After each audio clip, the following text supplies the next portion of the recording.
Sawang-sawa na ako sa mga manggagamit, puro kabig, mga ganid, manloloko, mapanglamang mga taong walang modo, di makontento, mga puro abusado. Sawang-sawa na ako sa mga manggagamit, puro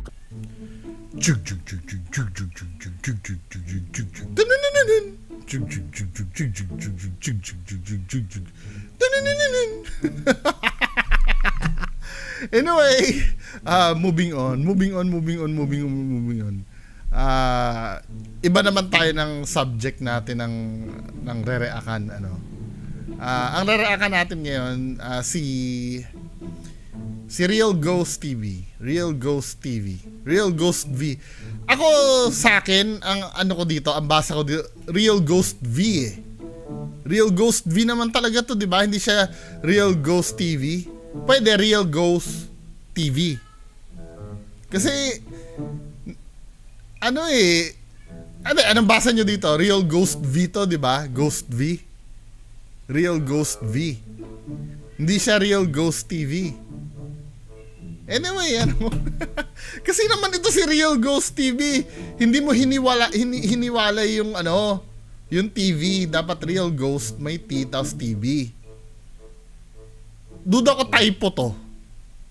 Typo tong ginawa niya. Anyway, pagpatuloy natin reaction video kay Real Ghost V. Diba? Ang title ng video, nandito si Kuya Red, ganun.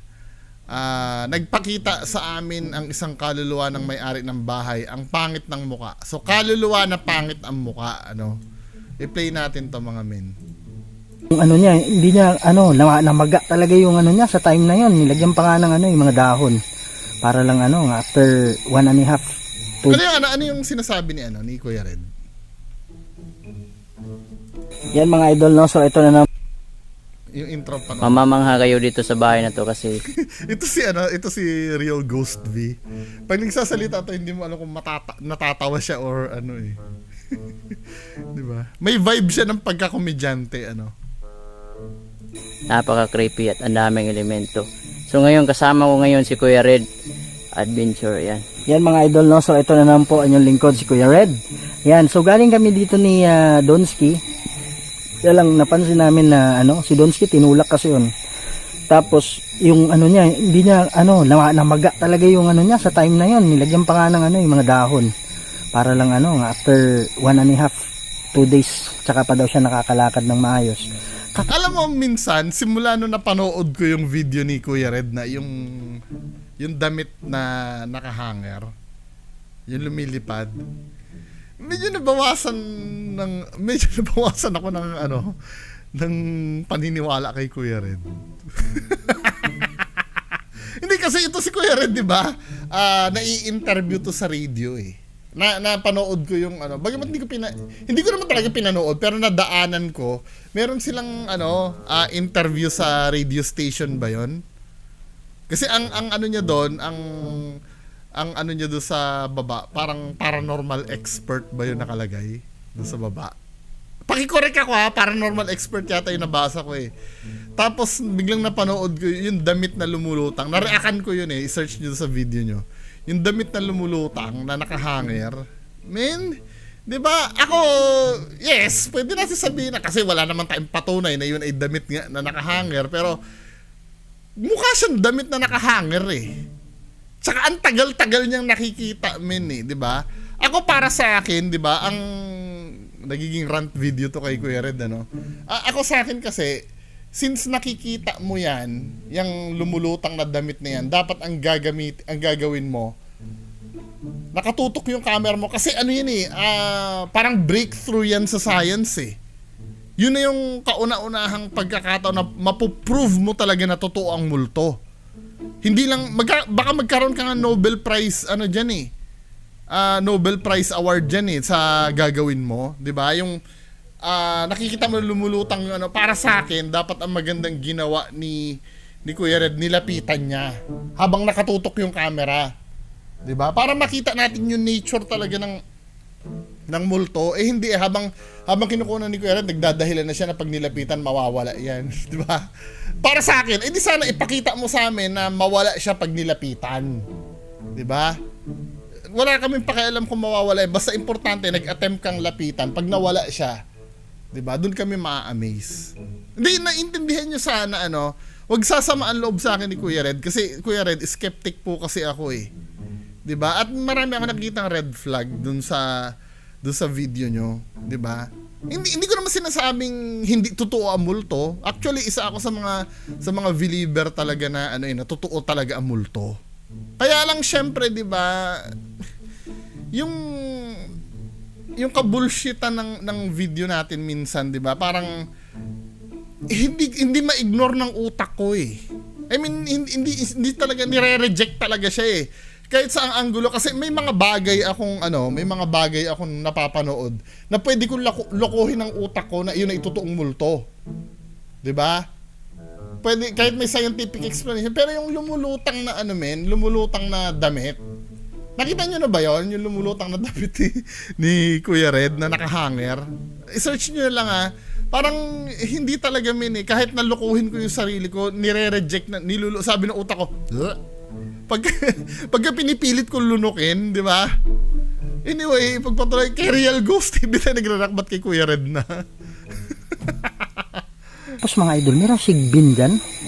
So hopefully, yung sigbin kasi hindi mo makontrol. Grabe yan eh. Sana wala yung sigbin. Parang, kasi simula nung napanood ko yung lahat ng sinasabi na ni Kuya Red ngayon. I'm so sorry, no offense po, no? Parang puro kaberberohan na anong natatanggap ng isip ko. Takot yung sigbin. Wala akong pangontra kasi dyan, sa totoo lang. Okay, so mga idol, kasama ko ngayon, no, si Real Ghost TV. Wait. Paano mo nasabi na may pangontra ka sa sigbin? 'Di ba ang sigbin part ng cryptozoology yan eh. I mean, mapapag-aralan mo sa cryptozoology. When you say cryptozoology, ito yung mga nilalang na literal na hayop to. Hindi siya spiritual eh. Alam ba, katulad ng Bigfoot sa Amerika, Loch Ness Monster. Ano pa ba yung mga part ng cryptozoology na kasi ito mga to, ito yung sinasabi natin na uri ng creature na hindi pa nakikita. Hindi sila spiritual. Pero ba't mo sasabi may pangontra ka sa sigbin? Let's say, halimbawa, sinusugod ka ng leon, lalapain ka. Pwede mo bang sabihin may pangontra ka sa leon? Kasi hayop ang leon eh. Ang sigbin hayop din eh. Pero hindi siya spiritual. Hindi siya katulad ng ng aswang. 'Di ba? Part siya ng cryptozoology. Alam niyo yung chupacabra sa Mexico? 'Di ba? Hayop 'yon talaga, kaya lang hindi pa siya nadidiscover ng science. Naiintindihan niyo ba ibig ko sabihin pagka cryptozoology? Ano ba yung mga hayop sa cryptozoology? 'Di ba? Kasi ba't mo may pangontra sa sigbin? Bakit mo kokontrahin ang sigbin? Ano ba yan? Spiritual ba yan? Maintindihan ko kung halimbawa pangontra sa aswang. Kasi ang aswang may puspos ng demonyo yan eh, 'di ba? Pangontra sa engkanto. Kasi nga mga elemento 'yun. Pero yung pangontra, ang sigbin kasi normal na hayop 'yun eh. Kaya lang hindi pa lang talaga siya na-discover ng parang I hope you get what I mean, mga men, ha. 'Di ba? Hindi siya katulad ng kapre ng anyway. Sa lahat ng Kuya Red dyan, family dyan, please support Real Ghost TV. Lahat ng Kuya Red family, mga idol, kalat nyo, share natin. Okay, tulungan natin ha. Yan, so tulungan natin mambudol. Yun guys. Oo. Hindi, ito lang baka mamaya kasi nasabi ko yung budol eh, 'di ba? May nagkukwento sa akin, Real Ghost na sponsor mo. Ay, or hindi mo pa naman siya sponsor. Birthday mo pala is November 15. Tama? Yun lang ang sasabihin ko. Hindi ko sasabihin na nanghihingi ka ng cellphone na tigda 24,000. Anyway, pagpatuloy na natin. Pero makikita natin ngayon. Hahabulin natin guys. Alam nyo naman si Real Ghost TV. Kahit harap-harapan, hahabulin natin yan. So, tara. Host talaga? Kahit harap-harapan, hahabulin mo? O, tingnan natin nga. Diba? O, Forward natin. Okay na bawat misteryo lang si Kuya Red. kikita ng mga nga elemento na Ito ha, ito. na ba ang pasok May ano siya, may intro siya. Punahin naman natin yung intro ni Real Ghost TV. 'Di ba? So may mga pinapakita siya dito katulad niyan. Men, ito explainable. Pwede kasing tao 'yan eh. Hindi naman siya yung extraordinary na nakikita mo kasi may anino to men eh. Hindi nyo pala nakikita, sorry. Yan oh, ito yung ulo na yan. May anino yan eh. Explainable yan. Ano ba ba? handa ka na ba ang pasukin ng bawat misteryo O, katulad niya, ito, ang itsura nito ay parang naka-hood siya na black. Explainable. sa gitna ng kakahuyan Explainable. Kasi ang sinasabi ko, hindi ko sinasabing peke ito ha.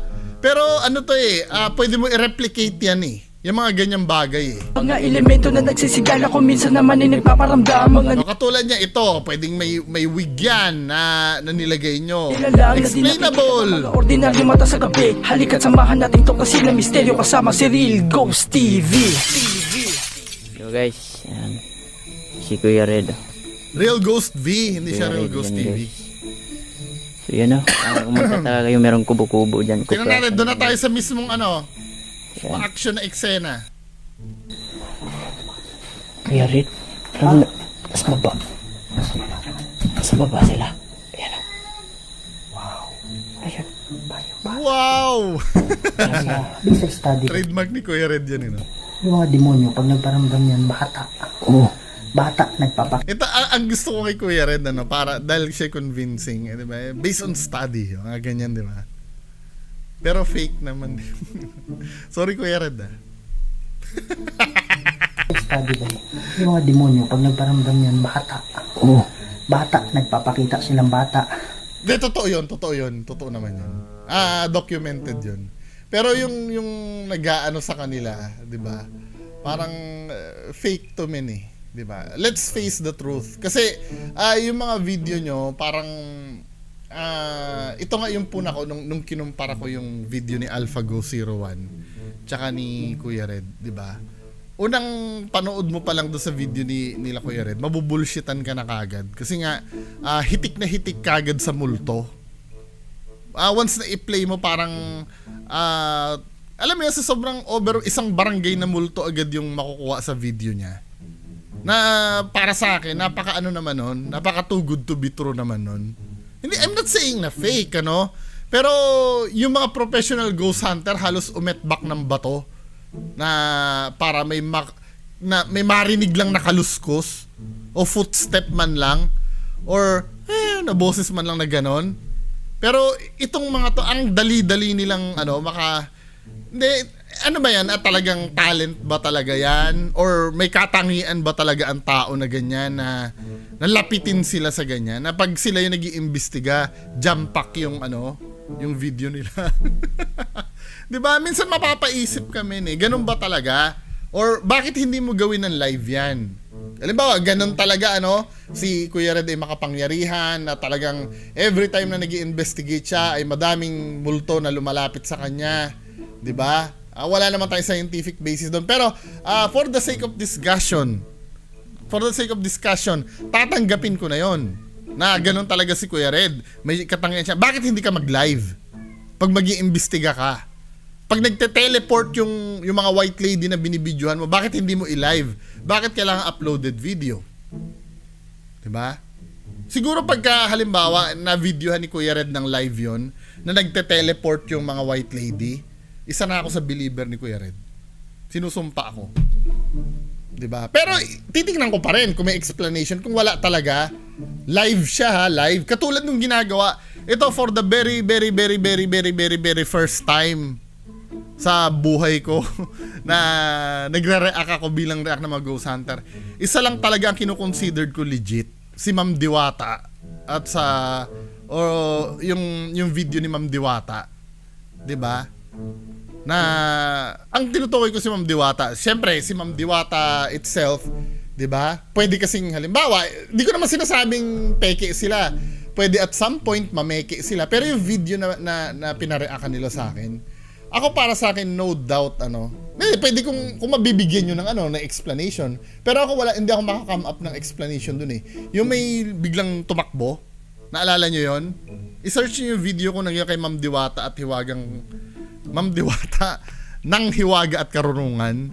Asawa ni Sir Hiwaga at Karunungan. Yung video niya na yon, yun ang pinaka-gem talaga sa lahat ng pagre-react ko. Nakita ko talagang hindi ganun katulad nito, mga solid object yung mga multo nito eh. Yun talaga hindi mo ang bilis niya kasi tapos wala pang sound. 'Di ba? Hanapin niya yung video na yun. Nagbuboses bata para maging kampante ka kasi bata yung nakita mo eh. Pero demonyo yan.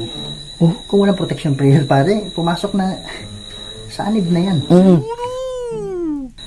Grabe yung balahibo ko. Ang gusto ko ng tulungan. Yung nagpakita dito, pwede bang lumitaw ka? Ang pangit ng mukha niya, bro. Parang ano, bro? Ano yan? Kalabira ng lahat, bro. Ano nga yung mata niya? Yung mata niya, alam mo yung butas? Butas yung mata niya. Butas yung mata niya, baka kasi Shopee mask yun. Magagalit na naman yung mga fans na ito sa akin. 'Di ba? Parang Forward ka natin yun. Saan ba Ang yun? lamig ako, bro. Aura nila dito. Pakita. Hindi natin nagpakita na yun. Lip, bro. Umibit siya dyan, bro. Nakita ko dito, bro. ano na ba tayo? Maghahabulan na lang ba tayo? Di ba nakita ito last time?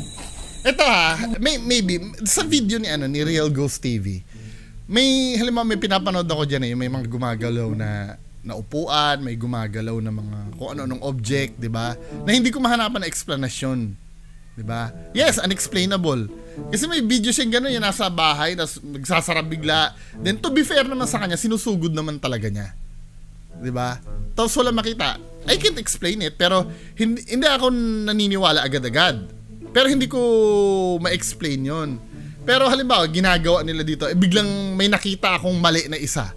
Lahat ng credibility ng isang video na to bagsak na para sa akin. 'Di ba? May pamimeki namin Ganun ako mag-analyze, hindi ko na ininitpick. Halimbawa, may lumutang na diyan may lumutang na upuan. Syempre, hindi ko maipaliwanag kung paano lumutang na upuan. Tapos biglang may makikita ako Shopee mask na sumisilip. Para sa akin, damay na yung lumulutang na upuan na doon na hindi ko ma-explain na sa akin, fake na rin yun. 'Di ba? Kasi nagawa mo na manloko doon sa isang part So, kung kung isa-summarize mo, talagang buong video mo panluloko na. 'Di ba? Maybe yung let's say yung umiiyak-iyak na yun, hindi ko ma-explain yun, 'di ba?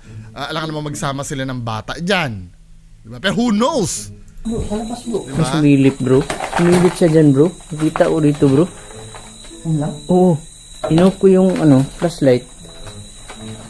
Butas na. Parang nagsisink yung Sa baba na yung lalakad. 'Di ba? Yung mga tumutunog na ganyan. kahit saan merong maglalakad sa labas. Yung kayo ni Dongski dito, ganito ba? Nito rin. Grabe, intense bro.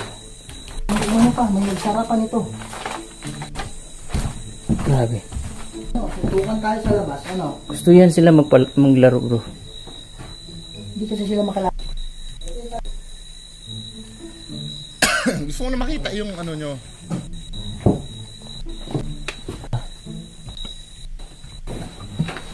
Pino-forward ko Ano to, guys? Mga lana. Di ba lagayan ng formalin? Hanap ako dito, bro. Alam mo nung araw do sa pharmacy namin nung araw, ganun na itsura ng bote na lagayan ng formalin Lana ba yun? Hindi, lana is oil, di ba? Ang dami pala dito, bro. Lana, bro. Lana? Oo. Sobra, bro. Ang baho, bro. Ha? Pa! Di ba formalin yan? Dali mo yan. Baho, bro. Or Ah, pesticide? bro. Punong-puno, bro.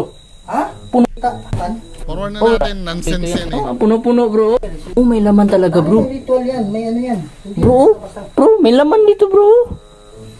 Grabe ang baho, bro. Kuya Red naman, may nakita lang, biglang may ritual na agad. Lapitan mo dito, bro. Simutin mo.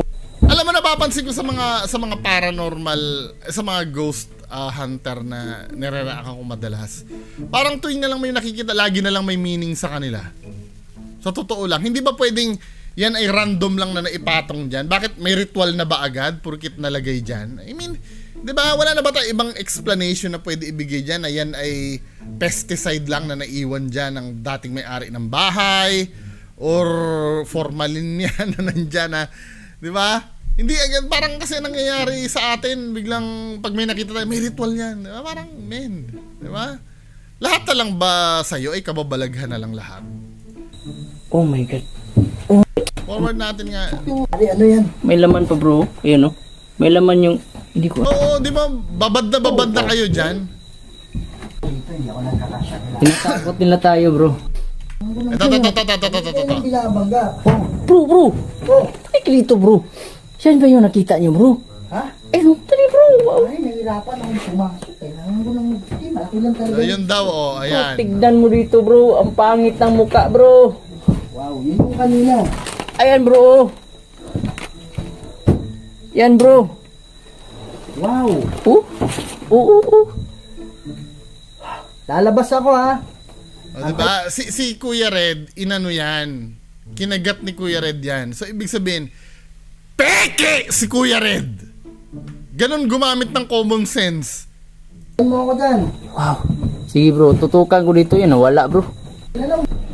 Alam mo kung bakit nasabi kong peke si Kuya Red? Forward nga natin. Ano sa taas? Sana makita uli yun ha. Diba may sumilip kanina. Sumasak. Guys. Forward ko na. Saan na yun? Na po kayo ha? Yung amoy ng lana bro. O to, summarize Usapin mo nga yung summarize. baka nandito lang yung sagot. Actually, nasa ano yan eh. Nasa intro nila yan eh. Inispoil na nila sa intro yan, men eh. 'Di ba? Oh, so ito, saan na ba yun? Makikita ba nila yan sa labas? Anyway, dito na lang tayo mag sa intro. Ito yung unang entity or ito yung isang entity na nakita nila. Ayan oh. 'Di ba? Kuya Red, dito pa lang ito pinapamulat ko kayo na yung mga ganitong bagay peke. I-HD natin mga men. I-HD natin, 'di ba? O yan oh. 'Di ba? Yung spot niya dati bro, andun pa rin bro. Ganyan ba katagal magpakita ang ang multo? Sinasabi ko siya. Sadya ako dito. 'Di ba? Bro, para siyang ano bro? Parang Tingnan nga natin. I-zoom nga natin. 'Di ba? Dito pa nga lang, sakyan na nga lang ni Kuya Red to. Ano na to eh? Red flag na to men eh. 'Di ba? Parang pinapapeke ni Kuya Red yung sarili niya dito. Respetado si Kuya Red pero ganito ka cheap na na video tapos paniniwalaan ni Kuya Red na ganyan. Come on, men. Hindi yung mga fans ni Kuya Red, naniniwala pa rin ba kayo kay Kuya Red? Oh. bro, Diba? espiritu yan. Tapos ito pa. Oh, ito yung sumisilip kanina, 'di ba? Tapos sinakyan din ni Kuya Red to. 'Di ba? Alam nyo ba kung ano 'yan? Kung ano yung bagay na 'yan? Oh, ito 'yan eh. Saan na ba 'yon? Ayan oh, 445 sa Shopee. Di ba yan yun? Nagamit na ni Kuya Red yan before sa aswang niya. Di ba? Ayan yan eh. Oh. Ayan yan eh. Shopee mask yan, men eh. O, tingnan natin yung actual kasi ito, baka sabihin mo, hindi bungo, iba ang kulay niyan, iba yung kulay nun. O, tige, tingnan natin yung mga actual na nabili na nung na nabili na ng customer na itong sa Shopee na to. Diba? Kayo naman, diba, hindi ko sinasabi na sabihin nyo naman, sinisiraan ko na naman si Kuya Red. Pero ito yung direktang sampal na sa pagmumukha nyo na inuulol kayo ni Kuya Red. Diba? Halata naman na, tapos hindi niya pa i-deklara na for entertainment siya. Oh, kita nyo yan. Oh, di ba? Yan na yan yun eh. Oh. Yan na yan yung maskara eh. Oh. Di ba? Tingnan nyo yung kilay, tapos tingnan nyo ito. Kayo naman, men. Di ba? Wag na tayo, tsaka isa pa, ito ha. Let's say totoo to, ha? Let's say totoo to. Di ba? Kapag sinabi mong totoo yan, organic dapat itong yung face niya, 'di ba? Play natin ha. Kung totoo yan, gumagalaw-galaw dapat ang kilay niyan. Or at least yung tenga niyan gumaganon-ganon. Hindi, solid yan men eh. Maskara yan eh. Oh. Tignan mo rin. Tama yung leeg niya, hindi nga makita yung leeg niyan eh. Kasi nga, kamay lang yan na ginaganon-ganon. Diba? Ngitang mukha, bro. Tapos sasabihin yung mata daw parang butas. Eh butas, maskara kasi talaga yan. Tinan mo itsura dito ng hindi nakasuot. Diba? Butas din talaga yung mata niyan. Kayo naman, ito itsura niya pagka nakasuot na. Diba? Baka nga si Kuya Red to. Diba? Yun ito yung sinasabi ko sa inyo na maging mapanuri tayo. Marami nabibiling maskara sa Shopee. Ito nakita ko na to kila Creepy Megs. Yung maskara na yan. O meron pa nga nakangiti men eh. 'Di ba? O meron pa nga ditong ito White Lady o kung ano pa man 'yan. 'Di ba? Maraming pwedeng bilhin sa Shopee na pwede nyong palitawin na yan ay multo. Uy, mukhang kulto ah. Biling ko kaya to. Bagong maskara ko. No? Ayan oh. Ayos ah. Ito may itsura. Ayan oh. Oo nga no, ang ganda niya oh. Biling ko pala to. Nabubuka kaya yung yung bibig niya. 'Di ba? Anyway, ano yung actual, tingnan ko ang actual na itsura. Ilan na ba yung bumili nito? Walang pinapakita. Anyway, ito na yan men eh. Kung organic yan, nakikita mo man lang sana yung kilay gumagalaw. Gumagalaw yung kilay. Or yung tenga man lang, nagwi-wiggle na ganun. Kasi organic sa katawan niya yun eh. 'Di ba? Yun na nga lang ang patunay. Ito, gusto kong pairalin nyo yung common sense nyo. Napatunayan natin na galing Shopee yung maskara. 'Di ba? Napatunayan natin na yun ay maskara lamang. 'Di ba? Undeniably, maskara. Kasi may katulad eh. Huwag nyo ikakatwiran sa akin yung bobong katwiran ni Beams Ghost TV na, ano ba yung sinabi ni Beams Ghost TV before? Na, kaya po nagkaroon ng ganyang itsura, hinango po talaga sa totoong demonyo. 'Di ba? So, ibig sabihin may standard na itsura ang demonyo na pinagtularan. Yes, may point nga naman yun. Halimbawa, gagawa ako ng maskarang kabayo. Kasi yung maskarang kabayo na hinango sa totoong kabayo na nakikita natin. Yung gumawa ba ng maskara na to, ibig mo sabihin may nakikita na siyang demonyo. Kaya hinango niya sa itsura ng demonyo. Nakaparehong-kapareho nung pinapakita nila nila Kuya Red. Hindi ba kayo nag-iisip na ito dahil fake to at sinakyan ni Kuya Red, di fake na rin si Kuya Red. 'Di ba? Matibay na ebidensya na yan eh. Kailan pa ba natin lulukuhin ang sarili natin na sila Kuya Red ay totoo? Ito naman kasi sila Kuya Red, hindi pa magsabi na entertainment lang yung ginagawa nila. 'Di ba? Din tayo nagkakanda, gulo-gulo men eh.